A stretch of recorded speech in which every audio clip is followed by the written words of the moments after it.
You are listening to the Small Town Big Talk Show, the weekly podcast for small town people with big dreams and ideas. I'm your host, Rebecca Undum, and each week we'll cover a topic meant to inspire, encourage, and empower you to live big in your small town. Although it has its challenges, nothing beats small town living, and we're committed to sharing the best of what's working in the communities we serve. So enjoy this episode, and we hope it helps you to bloom where you've been planted. My guest on today's episode is Joe Bartmann. Joe is the president of Dakota Resources, an organization that helps communities help themselves through innovative processes, tools, training, and resources. Dakota Resources works exclusively with rural and small towns, and they're located in South Dakota.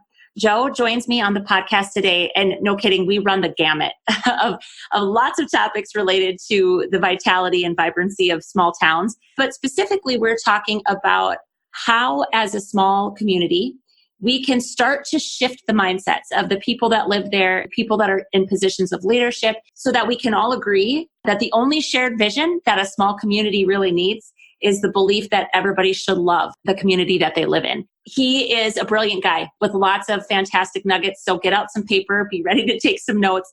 And don't worry, when it comes to the resources for connecting with Joe and his team at Dakota Resources, all of the links will be in the show notes. So sit back, get a cup of something great, and have a listen to this delightful chat with my friend Joe. Welcome to the show, Joe. Hey, thank you. I'm so happy to have you here. Yeah, well, me too. I mean, we've had a couple of tries and retries, so it's great to make it work.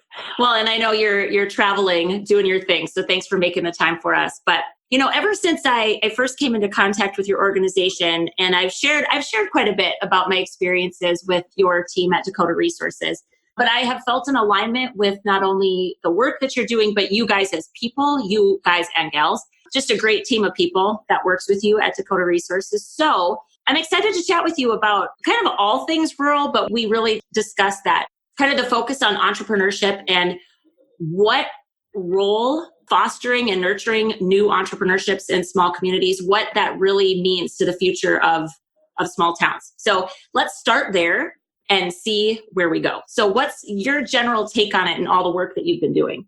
Well, I think that it's probably, and by it, I mean supporting small business owners and entrepreneurs is one of the most important things that any rural community can do if you're wanting to create a future that people there can thrive in. Because, it does all the sort of normal economic development things like creating jobs and creating economic impact, ripple effects with people who do business with those other businesses and people who buy stuff from somewhere else and so bring new money into the community. Those things are all great, but it also just builds a different kind of mindset and spirit in the community where people can begin to look at entrepreneurs who are having some success and who've chosen to be doing that in that small town where they live, where they call home, where they care about, where they step into leadership positions like school board or city council or the chamber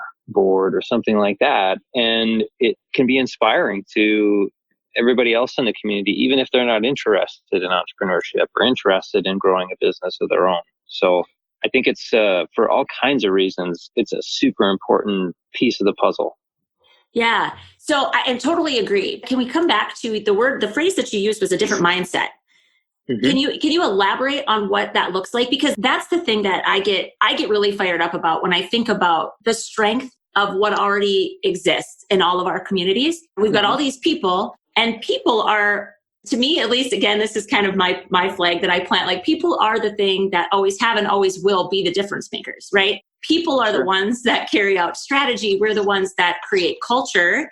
So I think thinking about the fact that an entrepreneur, so they have this one specific role where they're a small business owner. But as you mentioned, in small towns, we often play various roles, and we have this really beautiful opportunity to impact the community in a variety of different ways. So can you elaborate a bit on what that mindset is specifically, like what that kind of person brings to all of these different groups and maybe organizations that they touch? Sure. Well, I think it probably starts with just the idea that, hey, I want to do this cool thing, this thing that is at least cool to me.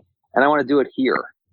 And I don't have to go somewhere else. I don't have to go some place where there's all these other people doing this kind of thing. I can start something and I can do it here and I can live here and I can make this the kind of place that I want to live. And that's what a lot of entrepreneurs are actually doing. Some of them are creating businesses that are selling stuff to somebody somewhere else. And that's a huge impact economically on the community. And some of them are just creating something that makes the place where they live a better place to live. And they're kind of saying, like, I want to stay here and I want this place to be more enjoyable. And so I'm going to do it myself. And I think that's really the mindset that can be contagious and in a really good way, where people can say, like, oh, yeah, I want to do that too. I might not start a business, but I might help build this park, or I might create a book club, or I might do something that builds community and makes this place more of the place that I want to live. And I think that's the mindset that is really important. Right. I love that. And I think everything that I've attended from your organization, Rural X in particular, I'll plug it. I'll happily plug it. I think for people to come together and say, this is what it looked like in our community, where it was a group of 2 or 3 people maybe. And sometimes sometimes it really does just start with one person. But generally speaking, if you have an idea of something you want to see happen, there probably is at least 1 other or 2 other people in the community that also want to see that thing. And to infuse our communities with that spirit of, this is what I want to see, and I'm not going to wait around for somebody else to do the work. Yeah. I think that is always so inspiring, because some of the best things have come from the individual people that just want to see it happen. They want it for themselves. You bet. Yeah. We talk about, it starts with one, and then another, and then another, and then another. I mean, that's how movements happen. That's how change happens. And we call those people rural shapers, because they're people who are shaping their community. And whether they know it or not, whether they've ever used that word or not, they probably haven't. And they might not think of themselves as a leader or want to be a leader in their community. But by doing something in their community, they're not only shaping the future of that place, but they're also inspiring other people to do the same thing. Right. In their own way. Right. So speaking of leadership, I would love to get your take on this as you're working with all these small communities across the country, actually. This is something I feel like I hear people, they feel this frustration with this idea of what leadership is and what it's not in a small town. And a lot of times that's wrapped up in the formal structures maybe that exist with, your city council boards and your economic development boards and the people that have, quote unquote, the positions of power and authority in a community. How do you help people? What ideas do you have to help people navigate that? Like, we're talking about it already. How do you start something? You don't need to have any sort of formal anything to start something new. But are there things that people could do differently, or ways they could approach this differently so it doesn't feel like such an us versus them? Yeah, I mean, I think in both cases, both the us and the them, if you are a traditional leader in a rural community, chances are you are part of maybe a handful of different things or more, maybe double that. And everybody asks you to be on everything and be part of everything. And you bust your butt. And sometimes you feel like you're not appreciated. Sometimes you feel like people just want to complain about it because you raised your hand to do something. And maybe you've been doing it for years and years and years. And you found, in many cases, the way to get things done is just to kind of be in charge and to push things along and to ask people to do things and ask people to work on something and say, this is the vision right now. And so what those kind of traditional leaders can do is they can begin to think differently about their role and begin to lead as what I call not knowers. I don't know what we need. I don't know what we should do. I don't know what you want, but I do know how to get people together, and I do know how to influence people to show up. And if you can do that part and then begin to open up, and you're going to have to let go of the sense of control. That is really just an illusion. It's not real control because you're in a community. Nobody has to do what you tell them to. But to let go of that illusion and open up to a different way of organizing and letting more and more voices, letting people work on the things that they care about instead of the things that a small group of people decided are the most important. And that small group might be right.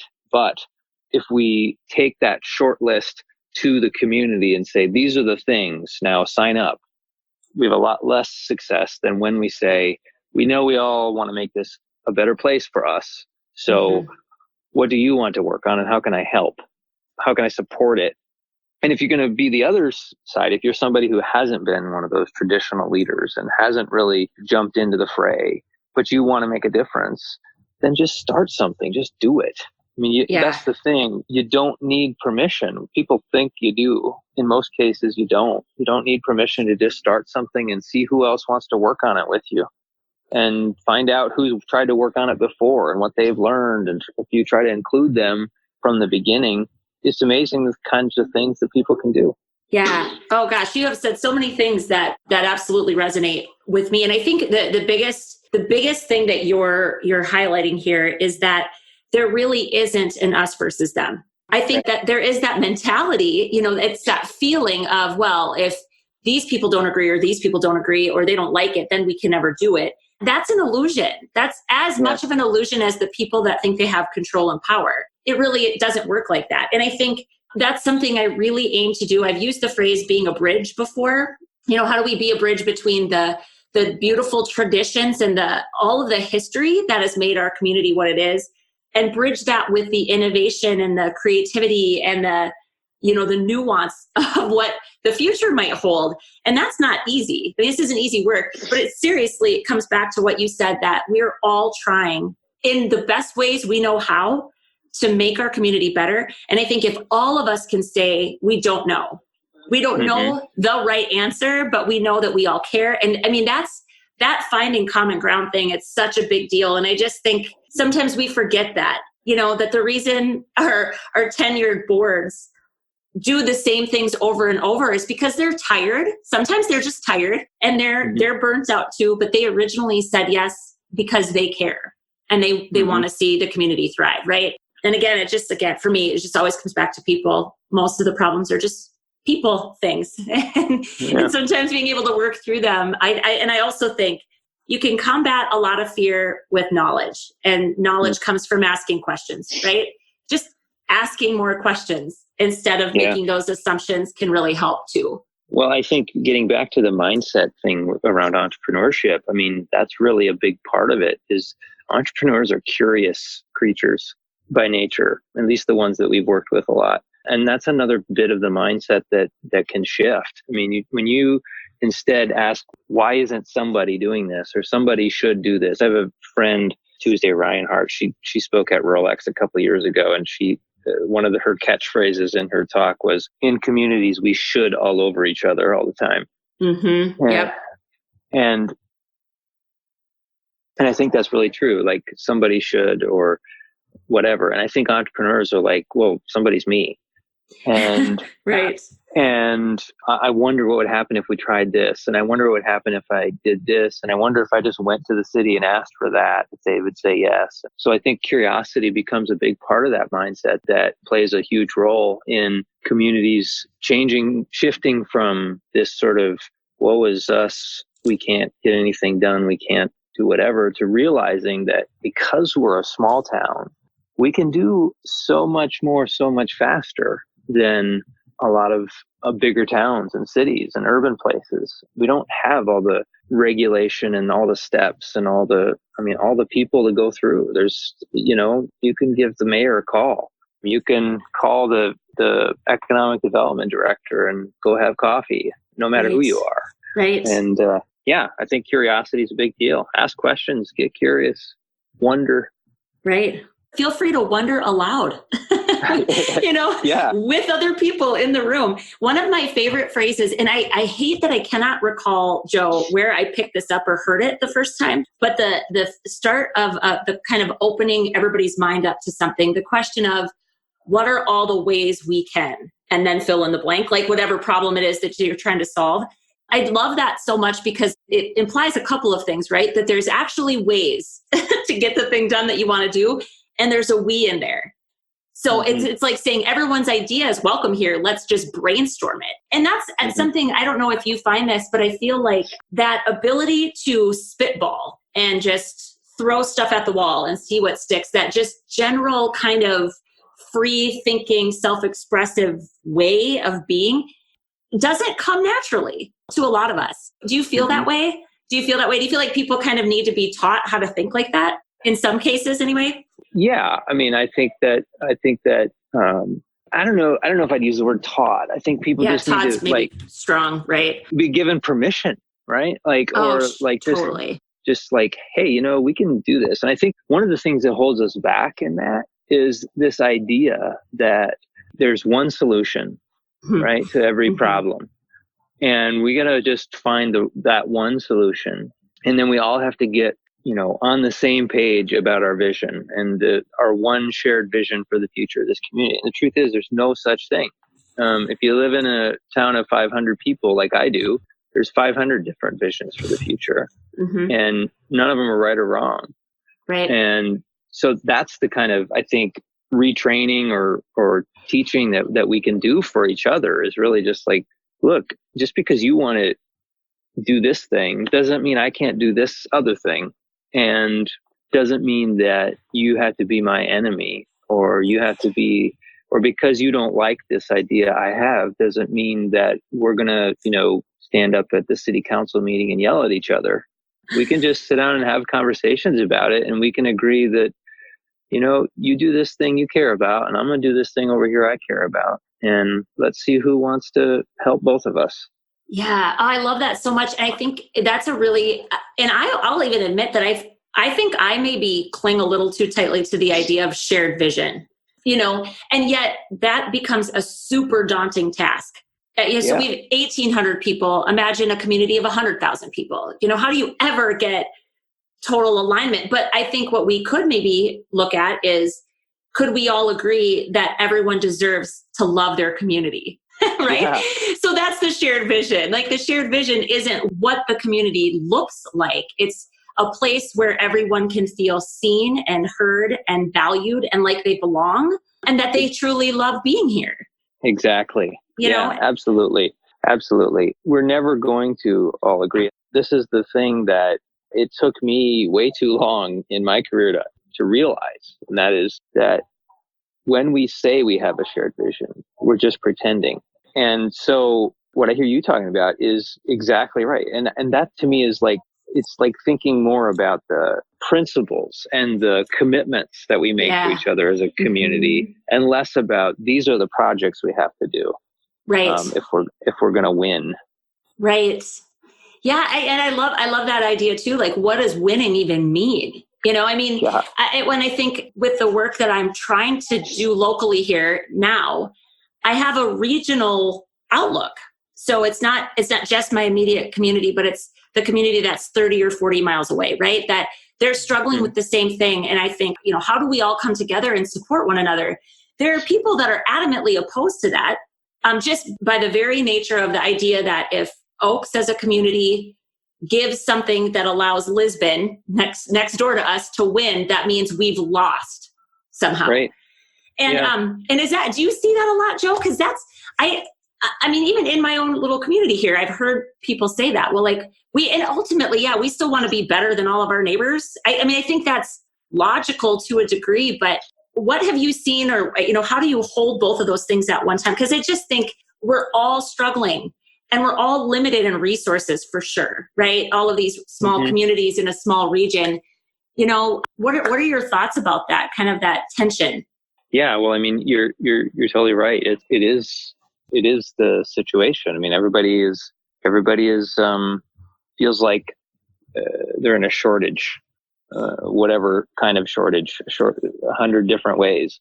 And the truth is, because of that, because a lot of those things are true, we don't have the margin for error in our small towns like Oaks to be an island, to try to do it on our own and try to and worry about what if Lisbon, is that the other community you mentioned? It is. Yep. Yeah. What if Lisbon gets a better deal than us? Or what if they get a family more than we do? Well, we just can't, we just don't have the room to be thinking about it that way. We can practice what we do and do our thing locally the best that we can. And the more that we share with each other across rural, the better we all get, the stronger we all get. And Yeah, I totally agree. And this is so buzzwordy, but I'm going to say it anyway. It's really the difference between having a scarcity mindset and an abundance mindset. yeah, You know, that idea that I have to concede something for them to win. And there is a limit to resources, of course, but we're all limited by the same thing. So what it really means is the more that we share, the more there is for everybody to participate in and support one another. And it's interesting. I mean, you just, like you said, we rise and we fall together. And yet I still think locally in practice, that becomes a lot harder for people to get behind sometimes. yeah. And maybe the best example of that, or the most consistent example that I've seen in my 20 years of rural economic development work is around growing businesses. I mean, because we look at, can we attract the next sort of manufacturer or whatever, large employer of some sort to our community? Well, we're competing then with the 5 other communities in our region for the same dollars, the same company, throwing incentives at them. And it's the kind of company that we know already is interested in going wherever somebody's going to grease the skids the most for them, because that's why they're looking at our community. Right. And sometimes that works out really well, and some communities have been really successful with that. And it does make an impact, a ripple impact in the region. But if we just all focused our resources and dollars and energy on supporting the hell out of our local business owners and especially those entrepreneurs who really want to grow their business into something bigger than themselves, then instead of spending our money on trying to hit that one grand slam home run that doesn't ever come from most communities, we would be so much further ahead. And if as a community you invest in 15 of those people locally, you have a better chance of one of those becoming a big employer who makes a huge impact on your community than you ever do trying to recruit one of those in who doesn't really care about your community in the first place and is going to leave 10 years later when the incentives run out. Oh man. So that I feel like if people take nothing else away from this discussion, which I think has been very delightful, so thank you. I mean, that is truly what I believe is the future for rural economic development. Groups and people and anybody that has a role in that is to love the ones they're with. I mean, that was what we talked about when I came out to spend time with you guys. It's this idea of you've already got thriving, brilliant people in your community to support. And like you said, who knows what their next iteration or maybe it's an expansion of their business could become, that grand slam that you spend all this energy looking for externally. And like you said, the bottom line is nobody will ever love our community as much as the people that already live in it and have given their time in years, especially in any old Main Street business, right? No matter what it is, service or retail or manufacturing. Like you said, they chose to do business here. And well, yeah, go ahead. Sorry. No, you're good. The other thing, so I've had some experience in this sort of hunting game, and it's where I learned it doesn't work. Because on the one hand, in one community in South Dakota that I was working in a number of years ago, we had one of those grand slams almost fall in our lap, and it was right there, and all we had to do was approve some permits and change a couple of things, and it was a done deal. And it actually, what ended up doing is it almost tore our community apart. Yeah. Because some people didn't want that kind of company coming in, and others did. And both sides organized against each other. And as the economic development director, I was caught in the middle of that. Oof. And so we ended up not doing it. Even though it would have been one of those grand slams for sure. I mean, would have been one of the bigger projects in South Dakota in a long time. in another instance, we were successful in swinging for the fences and in a different community I was working in, and brought in the two actually pretty big employers, big manufacturers in a small town of 1,000 people. And, the minute they showed up, even before they showed up, we were already worrying every day about how we were going to keep them. And then worrying every day about, Right. what if they leave? Yep. And eventually they did leave. And it was devastating to the community because we'd put everything we had into that. So, those are two examples from my past that drive me to really think more deeply and work pretty hard on helping those local economic developers shift that mindset to, let's get out there and let's talk to the people who own businesses already. Mm-hmm. Let's begin nurturing young people or people of any age who are interested in now or someday getting something started. Let's make sure that we're helping businesses on Main Street who the owners are ready to pass it on to a new generation. Let's put our energy there and let's just get out and talk to them and ask them what they need and not show up and say, we can do this and this and this for you, but just show up and say, we're here for you. And how can we help? And what do you need? And how can we get all of you together in a room once in a while to share your brilliant ideas and to do business with each other and to help each other be successful?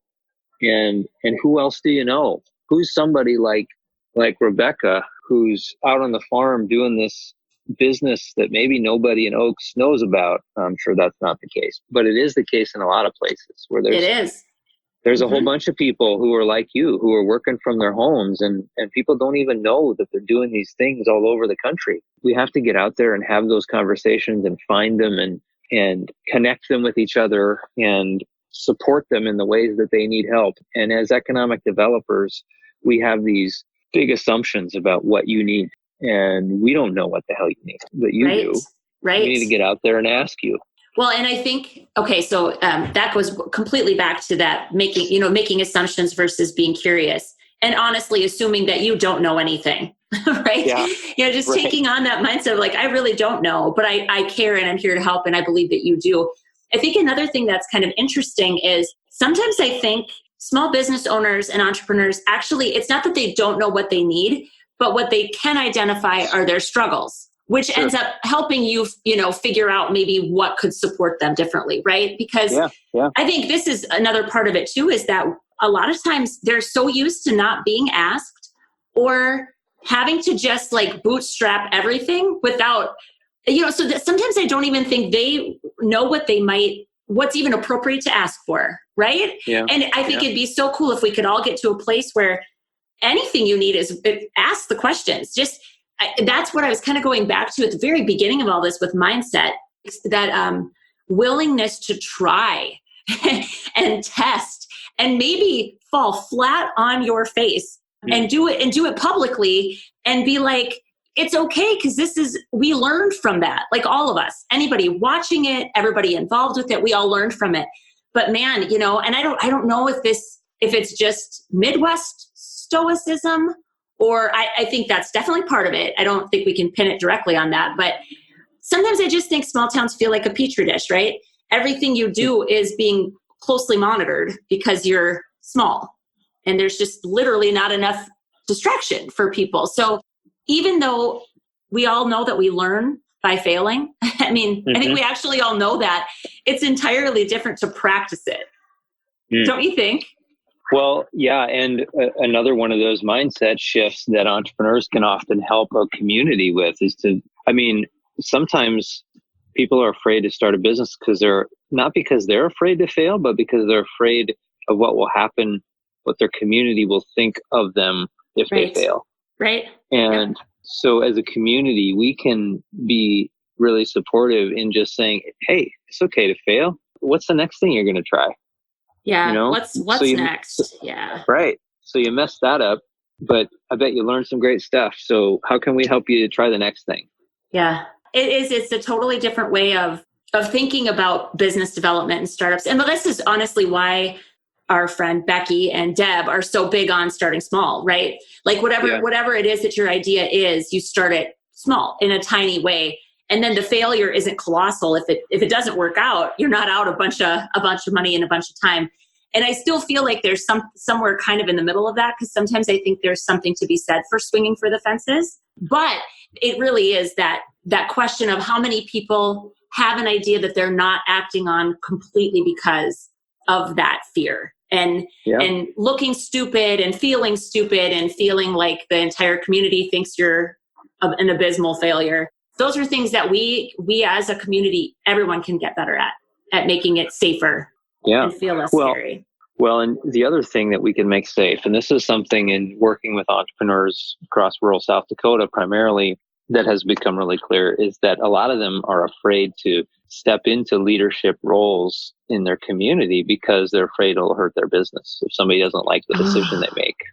And so we are missing out on a whole bunch of leadership, again, because of that fear of failure and because the community comes down on people and, I'm not going to, buy my whatever dare anymore because he voted in a way that I didn't like on the city council or the school board or whatever. So, you're right, Joe. I mean, my own husband, he owns a business, and he actually told me he'd never run for city council. He might be angry I just said that out loud, like for people to hear, but he said it because of the fact that there are individuals that have had businesses that currently even have businesses, and their businesses suffered from decisions that were made as part of that council. So I guess my question to you for this specific thing is, how do we overcome that? How as a community, because they're real, those experiences for these individuals are real. Mm-hmm. Well, that's a great question. I don't know is the truth. But I think a way to find the answer to work toward that solution would be to just start having some honest conversations. Yeah. I mean, really just, if we can be honest about like, hey, this is a thing in Oaks. And it's meaning that we have some great leaders who are not leading because they're afraid that it's going to, ruin their living, the way they make a living. And that's not good for any of us. It's not. Well, and I think maybe it goes back to earlier. It's what are all the ways we can make positions of leadership easier for people to take on, even if they have businesses?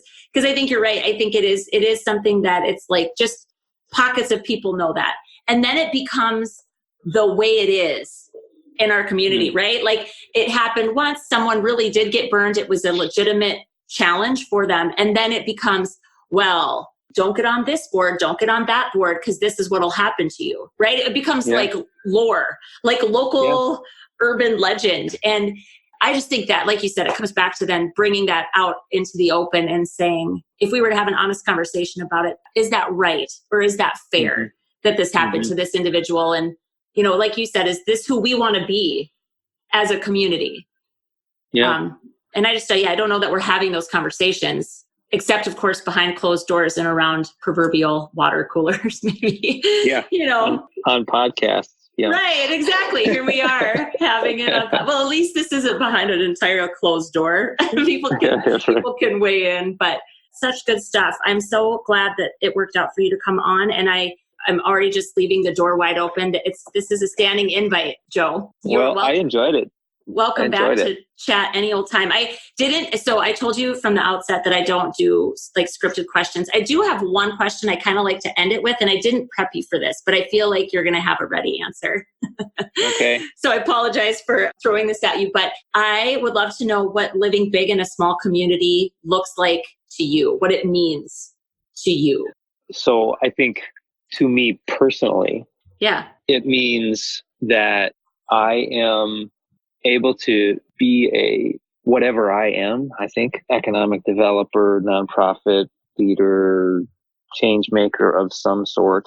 I'm not sure, but I can do this thing. I can do whatever I want to do from this place that I love around a bunch of people that I care about and who care about me and who care about my kid. When my kid wipes out on a bike going down the hill, like happened recently, somebody picks her up and brings her home. And yet I can go to the school board meeting and have serious, meaningful debate about the education of our kids and I have access to the people who are the decision makers in my community. And every opportunity that I want to take to make my community a better place for me and my family. That's living pretty big in a small town to me. Well said, my friend. It's fantastic. So before we sign off here, I do want to plug not just Rural X, which is your conference. Do you know the dates already for next year, Joe? I do. We will be in Mitchell, South Dakota again, and on June 17th and 18th, 2020. I highly encourage anybody with the ability to get themselves there. So I'm not at all going to put a geographical anything around this. If you're close, go. You really do conferences well. I attend a lot of conferences. I really enjoy and appreciate all the attention to detail. You and your team do a fantastic job. So that's one thing. The second thing is that for anybody listening to this that lives in a small town and maybe they are actually in an economic development role, or maybe they're on their chamber board and they support the person that has that function in their community. Do you want to share just a bit about your community learning network? And we'll link to all of this in the show notes so people don't have to look it up, but hearing from you about it would be cool, I think. Yeah, thanks. Well, we're so excited because Oaks, North Dakota has become a member of our learning network. Mm-hmm. So the learning network is an opportunity for local economic development leaders to come together, both online and in person, and learn from each other, share struggles with each other, build a community of practice together. And we offer webinars several times a month around different topics that are important to folks. We offer a lot of different resources on our online network, including some that are co-created by members of the network. We just recently launched a housing development toolkit that was developed by 6 members of our network. And now they're offering that to everybody on the network. We also do peer-to-peer learning sessions once a month on Zoom. So they're video conference calls. And basically we have a little mini Rural X almost in 90 minutes. And people can get on and say, hey, I want to talk about this. And somebody else says, I want to talk about this. We break them into breakout rooms around topics, whatever people want to talk about, with a coach and facilitator in there to help. And then some of my favorite parts are when we actually get people together face to face. And we do that 4 times a year in a sort of small-ish gathering with 20, 30 people. And then once at Rural X, which is our big gathering each year. And it's become a even more effective way than we anticipated for economic development leaders to build their confidence and their skills and their network of peers. And it's one of those things that if you ask anybody who's in it about it, they'll tell you it's an essential part of their daily practice as an economic developer. And some who've not been in it will say I don't know why I would need that. So it's one of those kind of things. Yeah. We've been piloting it in South Dakota for the last couple of years, and now we're ready to spread it outside of South Dakota. So excited to make our first step into North Dakota, your community. Well, we're thrilled to be a part of it. And I think the biggest reason I wanted to mention it is because the work of economic development in a rural community is lonely work. And, of course, you could say, well, what are they going to share with me that I couldn't find on the internet? Because obviously we live in this beautiful age where everything is just right at our fingertips. But there is a huge difference between finding an idea that you read about on Google and talking to somebody who's implemented it in their own community. Yeah. And that sharing, that is why what you're doing, it is the epitome of an abundance mindset. Where you believe that, because some of your ED pros that are in that group in South Dakota anyway are in neighboring communities. Yeah. Oh, yeah. But they're not saying they're never saying if they win, that means we lose. It's oh, awesome, you won. How can I adapt what you did and win for us here? The network it's a really, really cool opportunity. And I think it helps shorten that learning curve for somebody especially new to their role as well. So like I said, we will link to that in the show notes so people can take a look at that and reach on out to you and your team at Dakota Resources if they need help with anything relative to what we talked about today. So Thank you Awesome. for your time, Joe. Well, you bet. Thank you for having me. It was fun, and I'd love to do it again. Well, you're welcome back any old time. Okay, have a good one. You too. Take care. Thanks for listening to this week's episode of the Small Town Big Talk Show. If you enjoyed today's show, we invite you to subscribe on Stitcher, Spotify, or Apple Podcasts, and we'd love for you to leave us a 5-star review. The more reviews we get, the easier it will be for other small town friends to find us. We encourage you to keep on living big in your small town, because the size of your life is not determined by your zip code.